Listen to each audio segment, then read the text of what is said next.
మీ అందమైన ప్రయాణం ప్రారంభించండి. 49 మీ తల్లిదండ్రులు కావాలనే కలలను సాకారం చేయడానికి సహాయపడుతుంది. Hi everyone, welcome to Suman TV.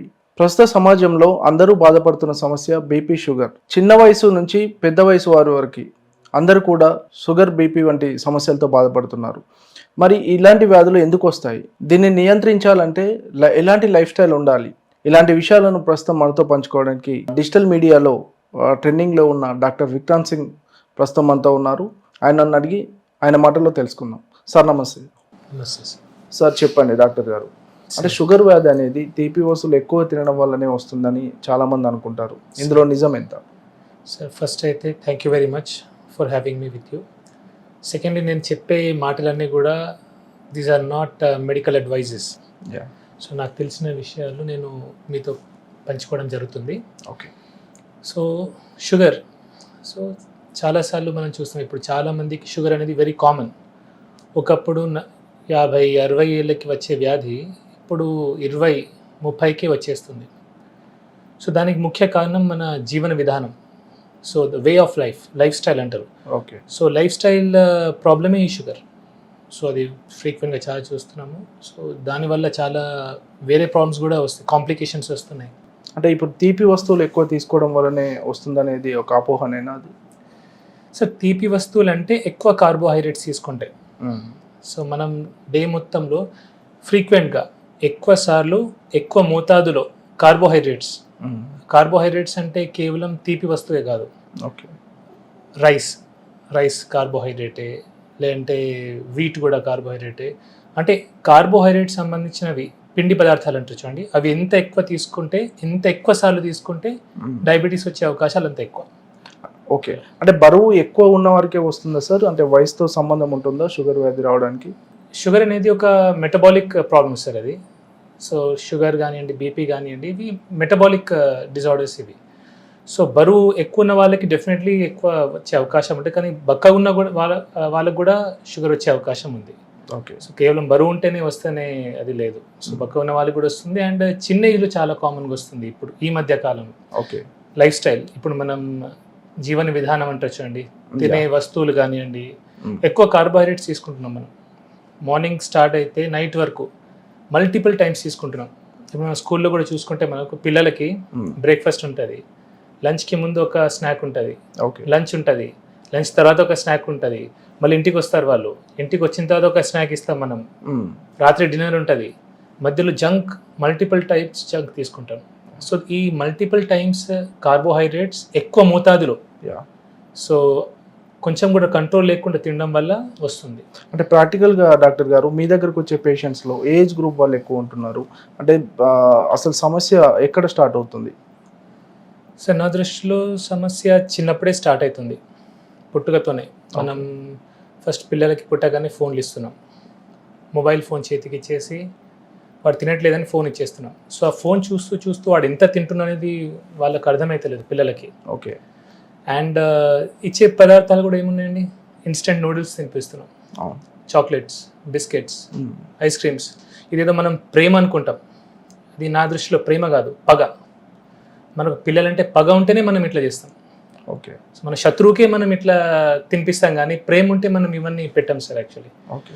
So ఇలా చిన్నప్పుడు స్టార్ట్ అయిన లైఫ్ స్టైల్ పెరుగుతూ ఇప్పుడు మీరు స్కూల్లో చూడండి, చాలా ఊబకాయం, లావైపోయిన పిల్లలు.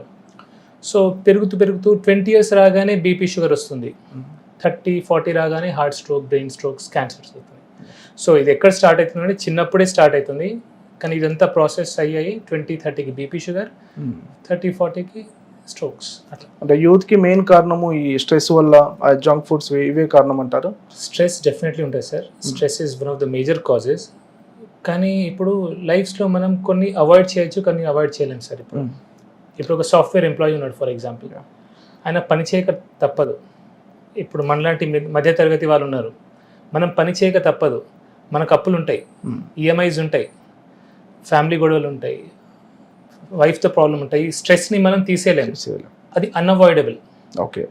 దాన్ని కూడా మెడిటేషన్ ద్వారా, ఇట్లా యోగాసనాల ద్వారా ఏమైనా చేయొచ్చు, కానీ అవాయిడబుల్ ఏముంది?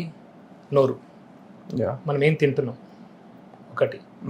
అండ్ ఈవెన్ మెదడులో కూడా ఏం సెండ్ చేస్తున్నాం అది కూడా. సో మెదడులో మనం మెయిన్లీ వెళ్ళేది ఫోన్ ద్వారా. సో ఏం చూస్తున్నాం, మన మెదడుకి ఏం తిండి పెడుతున్నాం ఇంపార్టెంట్, మనం నోటి ద్వారా పొట్టకి ఏం తిండి పెడుతున్నాం అది ఇంపార్టెంట్. సో ఇవి రెండు మంచిగా ఉంటే మనం చాలా రోగాలు అవాయిడ్ చేసుకోవచ్చు. ఓకే సార్, ఈ షుగర్ విషయంలో చూసుకున్నట్టయితే చాలా మంది ఇన్సులిన్ వాడతారు, కొంతమంది ట్యాబ్లెట్స్ వాడతారు. అంటే ఇన్సులిన్ అంటే చాలా మంది భయపడుతూ ఉంటారు. అసలు ఇన్సులిన్ ఒక్కసారి వాడడం మొదలు పెడితే అంటే లైఫ్ టైం వాడాల్సి ఉంటుంది సార్? యాక్చువల్లీ ఒక కాన్సెప్ట్ ఉంది సార్, దాన్ని కీటోజెనిక్ డైట్ అంటారు. ఓకే, ఒక తినే పద్ధతి. కీటోజెనిక్ డైట్లో ఏం చేస్తామంటే మనం కార్బోహైడ్రేట్స్ అవాయిడ్ చేస్తాం, తక్కువ చేస్తాం, మినిమైజ్ చేస్తాం, కొందరికి అవాయిడ్ కూడా చేస్తారు. So high fat, moderate protein, minimal carbohydrates ఇచ్చి కీటోజెనిక్ డైట్ చేస్తాం, కీటోసిస్లోకి తీసుకెళ్తాం. ఓకే, ఎప్పుడైతే మనం కీటోసిస్లోకి తీసుకెళ్తామో ఇన్సులిన్ రెసిస్టెన్స్ అనేది తగ్గుతుంది.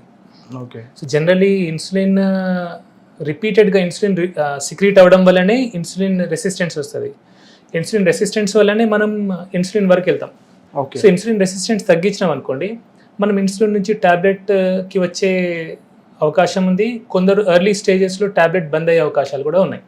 సో తగ్గాలంటే ఏం చేయాలి, మనం ఇన్సులిన్ రెసిస్టెన్స్ తగ్గియాలి. ఓకే. సో ఇన్సులిన్ రెసిస్టెన్స్ తగ్గించడానికే కీటోజెనిక్ డైట్ అని, మోడిఫైడ్ అట్కిన్స్ డైట్ అని, ఎంసిటీ డైట్స్ అని ఉన్నాయి. These are all well documented. వీటికి కొన్ని సైంటిఫిక్ పేపర్స్ ఉన్నాయి, ర్యాండమైజ్ కంట్రోల్ ట్రయల్స్ కూడా ఉన్నాయి. అంటే ఇన్సులిన్ వాడిన వాళ్ళు మళ్ళీ ట్యాబ్లెట్స్ కూడా మారొచ్చు. అంటే సార్ అది వారి మీద డిపెండ్ అవుతుంది. ఓకే, వాళ్ళ లైఫ్ స్టైల్ మోడిఫై చేస్తే. కేవలం డైట్ ఒకటే అని చెప్పాను, వాళ్ళు డైట్ చేయాలా, ఎక్సర్సైజ్ చేయాలా, ఓకే, స్ట్రెస్ని తగ్గించే ప్రయత్నం చేయాలి, ఓవరాల్ లైఫ్ స్టైల్ని మార్చితే ఆ ఇన్సులిన్ నుంచి ట్యాబ్లెట్ వచ్చిన సందర్భాలు ఉన్నాయి. ఓకే సార్, అంటే ఒకవేళ లైఫ్ స్టైల్ మారిస్తే, వాళ్ళ జీవన విధానం మార్చుకుంటే కనుక అంటే షుగర్ని పూర్తిగా కంట్రోల్ చేయవచ్చా? ఎర్లీ స్టేజెస్లో నేను చూశాను సార్, నా దగ్గర కొందరు పేషెంట్స్ ఉన్నారు, ఎర్లీ స్టేజెస్లో అది రివర్సల్ కూడా అయింది. So it is life style problem actually. So social మీడియాలో మనం తరచుగా వింటుంటాం డయాబెటీస్ రివర్సల్ అని, అంటే అది చేయొచ్చు అంటారు సార్? రివర్సల్ అయ్యే ఛాన్స్ పాసిబుల్ ఉంది, కానీ ఒకటే, ఇప్పుడు నేను చెప్పాను కదా అని అందరూ కీటోజెనిక్ డైట్ చేయడం వల్ల స్టార్ట్ చేయకూడదు. Okay, it is to be done under A medical supervision. ఒక డాక్టర్, మీ డాక్టర్ ఎవరైతే ఉంటారో మీ డాక్టర్ యొక్క సూపర్విజన్లోనే మీరు చేసుకోవాలా. ఇప్పుడు నేను కాదు, ఏ సోషల్ మీడియా ఇన్ఫ్లుయెన్సర్ చెప్పింది కదా అని మీరు డైరెక్ట్లీ స్టార్ట్ చేయదు ఇట్లాంటివి, బికాజ్ ప్రాబ్లమ్స్ వచ్చే అవకాశాలు ఉంటాయి. అండ్ డయాబెటీస్లో కూడా టైప్ 1, టైప్ 2 ఉంటుంది. సో టైప్ 2లో వెల్ డాక్యుమెంటెడ్ ఉంది ఇది. సో టైప్ 1 వాళ్ళు కూడా సడన్గా స్టార్ట్ చేయకూడదు. సో టైప్ 2 వాళ్ళు మీ డాక్టర్ యొక్క సూపర్విజన్లో, పర్యవేక్షణలో ఇట్లాంటివి ట్రై చేయొచ్చు. అంటే ఎర్లీ స్టేజెస్లో సార్ ఇది ఎలా గుర్తించవచ్చు? ఒకవేళ గుర్తిస్తే వెంటనే ఎలా చెకప్ చేయించుకోవాలి? సార్ ఎర్లీ స్టేజెస్లో అంటే సిమ్టమ్స్ ఉంటాయి సార్, ఎక్కువ ఆకలి కావడము, దాహం కావడము, కొందరికి తిమ్మిర్లు రావడము, కొందరికి వెయిట్ లాస్ కావడము, multiple ways how you can. So but ఇప్పుడైతే లక్కీలీ స్క్రీనింగ్ చాలా ఎర్లీగా అయిపోతుంది, బ్లడ్ టెస్ట్ చాలా ఫ్రీక్వెంట్గా చేయించుకుంటున్నారు. ఒకప్పుడు లేట్ అయ్యేది, ఇప్పుడు ఎర్లీ స్టేజ్లో టెస్ట్ జరుగుతున్నాయి కాబట్టి ఎర్లీగా తెలిసిపోతుంది. అంటే ఇప్పుడు మనం ఎర్లీగా సార్ మనము షుగర్ కన్ఫర్మ్ అయిన తర్వాత ఫస్ట్ నుంచి కూడా మెడిసిన్స్ వాడుతూనే ఉండాలా? అంటే సార్ అదే చెప్తున్నా కదా sir, if life style modify చేసుకుంటే ఎర్లీ స్టేజెస్లో మనం అవాయిడ్ చేయొచ్చు, డిపెండింగ్ ఆన్ మీ సిచ్యువేషన్ ఎట్లుంది. అది చాలా మంది ఉంటారు వాళ్ళు డైట్ చేయలేరు. నా దగ్గర 2 రకాలుగా వస్తారు సార్, డైట్ చేయలేము సార్, నేను అసలు నాకు వీలు కాదు, మాకు వండడానికి ఎవరు లేరు, నాకు తినకుండా ఉండలేను, అన్నం తినకుండా ఉండలేము, వారు ఖచ్చితంగా టాబ్లెట్ వేసుకోవాల్సిందే, వేరే మార్గం లేదు. కానీ కొందరు ఏంటంటే సార్ నేను ఏమైనా కానీ సార్ నేను టాబ్లెట్ వేసుకోను, నా లైఫ్ ఎండ్ అయిపోతుంది. అంటే కొందరు పేషెంట్స్ ఉంటారు, నా లైఫ్ ఎండ్ అయిపోయిందా సార్, నేను ఇప్పుడే షుగర్ టాబ్లెట్ వేసుకోవాలా అని అంటారు. నేను వాళ్ళకి సజెస్ట్ చేస్తాను. సో నేను ఎప్పుడు కూడా నా దగ్గర వచ్చే పేషెంట్స్కి మార్గాలు చూపిస్తాను సార్. సో దే షుడ్, వాళ్ళకి ఒక ఇన్ఫర్మేషన్ ఇస్తాను. అంటే తక్కువ మందులు రాసి మీరు ఎక్కువ లైఫ్ స్టైల్ చేస్తారని విన్నాము. అది ఎంతవరకు సక్సెస్ అవుతుంది సార్? డెఫినెట్లీ సార్, చాలా వరకు బెనిఫిట్ అవుతుంది. ఎందుకంటే సార్ ఇప్పుడు ఏదైతే రూట్ కాజ్, మూలం అనేది మనకు తెలిస్తే మనం 10 మందులు రాయాల్సిన అవసరం లేదు. అలానే నేను మందులు రాయనని కాదు, మందులు రాస్తాను, ఏవైతే చాలా ముఖ్యం ఉంటాయో అవి రాస్తాను. ఎక్సెస్ పిల్ బర్డన్ ఇయ్యను నేను పేషెంట్ మీద, ఎక్కువ టాబ్లెట్స్ వేసేసి 10 గోళీలు అట్లాంటిది 1, 2, 3 అయితే మేజర్ కాజ్ రూట్కి ఉంటాయో. సపోజ్ షుగర్ పేషెంట్ ఉన్నారు, ఇప్పుడు ఇంతకుముందు చెప్పినట్టుగా షుగర్ పేషెంట్ టాబ్లెట్ డైట్ చేయలేనంటే షుగర్ టాబ్లెట్ ఒకటి ఇస్తాను. Yes, sir. అండ్ కొందరు heart patient, brain stroke patients ఉంటారు, వాళ్ళకి ఆస్పిరిన్, యాంటీప్లేటెట్స్ అట్లాంటివి ఇస్తాను. Yeah, okay. అంటే ఇప్పుడు డయాబెటిక్ పేషెంట్స్ రోజువారీ జీవితంలో 3 ఖచ్చితంగా పాటించాల్సిన సూత్రాలు ఏమున్నాయంటే? 3 ఖచ్చితంగా పాటించాల్సిన సూత్రాలు సార్. ఒకటి exercise. Yeah. First very important thing is exercise. ఖచ్చితంగా ఎక్సర్సైజ్ చేయాలా. ఎక్సర్సైజ్ చేస్తే మనకు ఆక్సిడేటివ్ స్ట్రెస్ తగ్గుతుంది బాడీ మీద, yeah. And mitochondrial health improve అవుతుంది. ప్రతి సెల్ లోపల మైటోకాండ్రియా అని ఒకటి ఆర్గనెల్ ఉంటుంది. ఎస్. ఇప్పుడు మనకు జనరేటర్ ఎలాగో ఈ ఆఫీస్కి, అలాగా సెల్ లోపల ఒక మైటోకాండ్రియా అని ఆర్గనెల్ ఉంటుంది. దాని హెల్త్ బాగుండాలంటే మనం ఖచ్చితంగా ఎక్సర్సైజ్ చేయాలి. ఓకే. సో ఎక్సర్సైజ్ చేయాలి ఒకటి. సెకండ్లీ డైట్ మీద మనం కాన్సన్ట్రేట్ చేయాలా. ఎక్కువ కార్బోహైడ్రేట్స్ తీసుకోకుండా మినిమల్ పెట్టుకోవాలా. యా. ఓకే. అండ్ దాంట్లో కూడా ప్రాసెస్డ్ ఫుడ్స్ లాంటివి అలాంటివి తీసుకోకపోతేనే మంచిది. ఓకే. ప్రాసెస్డ్ ఫుడ్స్ అంటే ఇన్స్టెంట్ నూడిల్స్ కానివ్వండి, బిస్కెట్స్, హోల్ ఫుడ్స్ తీసుకోవాలి. యా. హోల్ ఫుడ్స్ తీసుకుంటే మంచిది. అండ్ ఆఖరికి వీలైనంత వరకు స్ట్రెస్ తగ్గించుకోవాలి. So Okay. మెంటల్ స్ట్రెస్ అనేది ఉండదు సార్, బికాస్ స్ట్రెస్తో కూడా షుగర్ అనేది కంట్రోల్ ఉండదు. ఈ మధ్య సార్ కొంతమంది సెలబ్రిటీలను చూసుకుంటే లావు తగ్గడానికి అంటే షుగర్స్కి ఇవ్వాల్సిన ఇంజెక్షన్స్ కూడా వాడుతున్నారు. దానివల్ల ఇమీడియట్గా కూడా లావు తగ్గుతున్నారు. అంటే ఇది కరెక్టే అంటారా? సార్ ఇది నా పర్సనల్ అడ్వైస్, నా పర్సనల్ ఒపీనియన్. Yeah. నాకు ఇట్లాంటివి పెద్ద నచ్చదు సార్. ఓకే. ఎందుకంటే ఒక ఓజెంపిక్ అంటారు అలాంటివి, దాని లాంగ్ రన్ సైడ్ ఎఫెక్ట్స్ ఏమున్నాయో మనకు తెలియదు. సో నిజంగా సెలబ్రిటీస్ అవి తీసుకున్నారా మనకు తెలియదు. ఓకే. చాలా మంది తీసుకున్నాను అంటారు, కానీ తీసుకో, వాళ్ళ ప్రమోషన్ కోసం వాళ్ళకి డబ్బులు వస్తాయి. Yeah. So just for money కొందరు చేయొచ్చు, అట్లా Yeah. తెలియదు. I'm just saying. Yeah. So అలాంటప్పుడు మనం గుడ్డిగా వాటిని చేయకపోతేనే. Yeah sir. అంటే ఇలాంటి ఓజెమిక్ ఇంజెక్షన్స్ అంటే షుగర్ పేషెంట్స్ వాడొచ్చు? నేనైతే ఇలాంటి ఇంజెక్షన్ సజెస్ట్ చేయను sir. Yeah. My personal opinion ఇది, ఎస్ సార్. బికాస్ నేను అంత స్పెషలిస్ట్ని కాదు ఆ ఫీల్డ్కి సంబంధించి. ఓకే. నేనైతే నా పేషెంట్స్కి కొందరు అడిగారు, నేను I said it is not మంచిది కాదని చెప్పాను సార్, నా ఒపీనియన్లో. Yes sir. అంటే మీరు చూసుకుంటే సార్ టీలో షుగర్ వాడడం, దీనివల్ల షుగర్ అంటే టీలో షుగర్ వేసుకోకపోతే షుగర్ కొంత కంట్రోల్లో ఉంటుందని, ఇవన్నీ నిజమేనా సార్? నిజమే సార్. ఎందుకంటే మనం ఇండియన్స్ యావరేజ్గా మీరు ఎన్ని టీలు తాగుతారు సార్ రోజు? 3 times ఆల్మోస్ట్. 3 times తాగుతారు. 3 times మీరు షుగర్ వేసుకొని తాగుతారు. ఎస్. సపోజ్ 3 times మీరు షుగర్ వేసుకున్నప్పుడు అలా షుగర్ గ్లూకోజ్ స్పైక్ వస్తుంది, ఇన్సులిన్ స్పైక్ వస్తుంది, దానివల్ల ఇన్సులిన్ రెసిస్టెన్స్ వస్తుంది, ఓకే. అదే షుగర్కి దారి తీస్తుంది. సో మీరు 3 పూటలు టీ తాగి దానిలో షుగర్ తీసేయండి. సో 3 times మీరు గ్లూకోజ్ స్పైక్ని అవాయిడ్ చేస్తున్నారు. సో ప్రాబ్లం ఏంటంటే మనం ఎప్పుడైతే టీలో చక్కెర ఇస్తామో సడన్ గ్లూకోజ్ స్పైక్ వచ్చి సడన్ ఫాల్ అవుతుంది. ఓకే. సో అది చాలా డేంజరస్. సో అందుకే ఇన్సులిన్ రెసిస్టెన్స్ వస్తుంది. సో అవాయిడ్ చేస్తే మంచిది. మంచిది. ఇప్పుడు వైట్ రైస్ కూడా పూర్తిగా మానేయాల్సి ఉంటుంది సార్ షుగర్ వచ్చిన వాళ్ళు? సార్ వైట్ రైస్ ఇప్పుడు మనం సౌత్ ఇండియన్ సార్, తెలంగాణ వాళ్ళం, ఆంధ్ర వాళ్ళము, ఎస్. వైట్ రైస్ మనం అలవాటైంది మనకు, అవును. కొద్దిగా తీసుకోవాలా. ఓకే. నేనైతే వైట్ రైస్ని బ్రౌన్ రైస్ మీద ప్రిఫర్ చేస్తాను నేను పర్సనల్లీ. Yes sir. ఇది ఎందుకంటే బ్రౌన్ రైస్ లో ఫైటేట్స్ ఉంటాయి, ఫైటిక్ యాసిడ్ ఉంటుంది, and arsenic toxicity, arsenic levels కూడా కొంచెం ఎక్కువ ఉంటాయి బ్రౌన్ రైస్ లో. ఓకే. సో నా దృష్టిలో వైట్ రైసే బెటర్, కానీ తక్కువ తినాలా. అండ్ కొంచెం నెయ్యి వేసుకుంటే ఏమైతే అంటే దాన్ని గ్లూకోజ్ సడన్ స్పైక్ రాదు, స్లో ఉంటారు. అంటే డయాబెటీస్ పేషెంట్స్ బ్రేక్ఫాస్ట్ విషయంలో కానీ, లంచ్ విషయంలో కానీ, డిన్నర్ విషయంలో కానీ ఎలాంటి ఆహార నియమాలు పాటించాలంటారు? అంటే ఖచ్చితంగా ఇలాంటి ప్రోటీన్ కానీ ఇది వాడాలి? Definitely sir. ప్రోటీన్ ప్రతి మీల్లో ప్రోటీన్ ఉండాలి సార్. అది డయాబెటిక్ కానివ్వండి, హైపర్టెన్సివ్ కానివ్వండి, లేదంటే నార్మల్ హ్యూమన్ బీయింగ్స్ కూడా, నార్మల్ వ్యక్తులను కూడా, మనం అందరం కూడా ప్రతి మీల్లో ప్రోటీన్ ఖచ్చితంగా ఉండాలి. ఓకే. అన్ఫార్చునేట్లీ మనం ఇండియన్స్ సఫిషియంట్ ప్రోటీన్ తీసుకోవట్లేదు.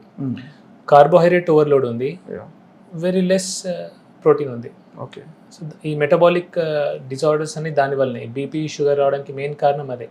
సో నేను నా పేషెంట్కి అడ్వైస్ చేస్తాను ఏంటంటే ప్రతి మీల్లో ప్రోటీన్ ఉంచుకోండి. సపోజ్ వెజిటేరియన్స్ ఉంటే వాళ్ళు పప్పులు తినొచ్చు, డ్రై ఫ్రూట్స్ తినొచ్చు, ఇలాంటివి తినొచ్చు, అండ్ ఫైబర్ కూడా తీసుకోవాలి వాళ్ళు. అండ్ నాన్ వెజిటేరియన్స్ ఉంటే ఎగ్స్ కానివ్వండి, మటన్, చికెన్, ఫిష్ అన్ని ప్రతి మీల్లో కొద్దిగా తీసుకుంటే ఏంటంటే హెల్తీ ఉంటాం మనం. సార్ షుగర్ని మామూలుగా సైలెంట్ కిల్లర్ అంటారు కదా, అంటే తెలియకుండానే బాడీలో ఆర్గాన్స్ చాలా నష్టపరుస్తాం. అంటే మెయిన్గా ఎలాంటి ఆర్గాన్స్ మీద ఎఫెక్ట్ పడుతూ ఉంటాయి సార్? షుగర్ వల్ల డయాబెటిక్ నెఫ్రోపతి, కిడ్నీ పాడవుతుంది, డయాబెటిక్ రెటానోపతి, కళ్ళు పాడవుతాయి, డయాబెటిక్ న్యూరోపతి, నరాలు పాడవుతాయి, డయాబెటిక్ కార్డియోమయోపతి, గుండె పాడవుతుంది. ఇవన్నీ కావడానికి కారణం ఏంటంటే మన బ్లడ్ లోపల only 4 to 5 grams of sugar ఉండాలి sir at any point of time. Yeah. So మనకు ప్రతిసారి ఇన్సులిన్ ఎందుకు రిలీజ్ అవుతుంది ప్యాంక్రియాస్ నుంచి అంటే Mm. బ్లడ్ లోపల 4 to 5 grams కంటే ఎక్కువ షుగర్ ఉంటే ఓకే. అది చాలా డేంజరస్. Mm. అదేం చేస్తుంది అంటే ఈ రక్త నరాలని డ్యామేజ్ చేస్తాయి, ఇన్ఫ్లమేషన్ అంటారు. Mm. సో ఇన్ఫ్లమేషన్ వల్ల ఏమైతే ఎండ్ ఆర్గన్ డిసీజ్ వస్తాయి. ఓకే. సపోజ్ కిడ్నీకి సప్లై చేసే బ్లడ్ వెజల్లో ఏదైనా ఇన్ఫ్లమేషన్ వస్తే కిడ్నీ పాడవుతుంది. Mm. బ్రెయిన్కి సప్లై చేసే బ్లడ్ వెజల్లో రక్తనరం లోపల ఇన్ఫ్లమేషన్ వస్తే బ్రెయిన్ స్ట్రోక్ వస్తుంది. ఓకే. గుండె దానికైతే హార్ట్ స్ట్రోక్ వస్తుంది. Yes. సో ఇన్ఫ్లమేషన్ తగ్గాలంటే మనం తక్కువ క్వాంటిటీలో కార్బోహైడ్రేట్స్ తీసుకోవాలి. Okay sir. ఇప్పుడు డయాబెటీస్ ఉన్న వాళ్ళు sir correct life style follow అయ్యి మళ్ళీ రివర్స్ డయాబెటీస్ అయిన సిచ్యువేషన్లో మళ్ళీ మందులు వాడాల్సిన అవసరం ఉండదు ఇక వాళ్ళకి? డయాబెటీస్ రివర్సల్ ఉంటే అవసరం ఏముంటుంది సార్? మళ్ళీ వచ్చే ఆస్కారం అట్లా ఏముండదు? వాళ్ళ లైఫ్ స్టైల్ మేనేజ్ చేయాలా Yeah. సార్? ఇప్పుడు సింపుల్ సార్, ఇప్పుడు మనకు తలనొప్పి వచ్చింది, తలనొప్పి గోలేసుకున్నాము. Mm. ఓకే, కాలు నొప్పి వచ్చింది, కాలు నొప్పి గోలేసుకున్నాం. Yeah. మనం తలనొప్పి లేనప్పుడు తలనొప్పి గోలేసుకోం కదా. అవును. సో షుగర్ కూడా అలాంటి నొప్పే. Yeah. Mm. కానీ మనం తలనొప్పికి సంబంధించిన పనులన్నీ చేసి సపోజ్ ఎక్కువ ఆల్కహాల్ తీసుకున్నాం అనుకోండి, హ్యాంగ్ ఓవర్ వస్తుంది. Yeah.